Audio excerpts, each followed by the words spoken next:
Bonjour, je vous présente 21 petites histoires pour les tout petits que j'ai inventées pour eux, et voici les deux premières. La première s'intitule « La petite maison sur la colline ». Il était une fois une très jolie petite maison, tout en haut d'une verdoyante colline, toute parsemée de fleurs multicolores, dans laquelle habitait toute une famille. Il y avait le papa, la maman, les enfants, et Pato, le chien, et tous vivaient heureux. La petite maison était elle aussi très heureuse de voir les enfants courir dans ses pièces, et d'être là pour abriter toute la petite famille. De savoir que tout le monde l'aimait, car on la réparait dès que quelque chose cassait.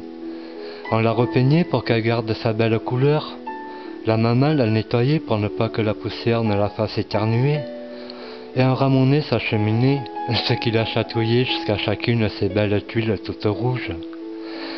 Tout le monde vivait dans le plus grand des bonheurs, et ils ne virent pas le danger de plus en plus grand qui les menaçait. Car le petit village tout proche faisait comme tous les villages. Il grandissait à vue d'œil. On construisait même des immeubles de plus en plus hauts. Ils étaient maintenant si proches de la petite maison que chaque coup de marteau faisait tomber une de ces jolies tuiles toutes rouges, et que la fumée des engins de construction la faisait tousser toute la journée.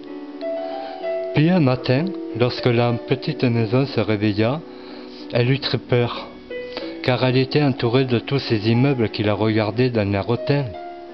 Il était si haut que même le soleil ne réchauffait plus ces belles tuiles toutes rouges. Et même les oiseaux ne volaient plus autour des jolies fleurs, car elles étaient remplacées par des bétons tout gris et tout froids. La petite maison se sentit pour la première fois toute triste.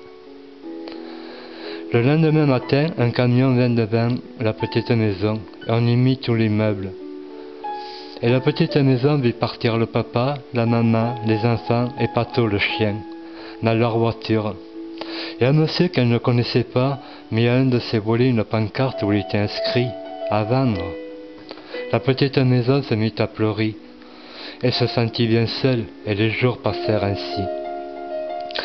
La petite maison fut dans un bien triste état, car plus personne ne réparait ce qui se cassait.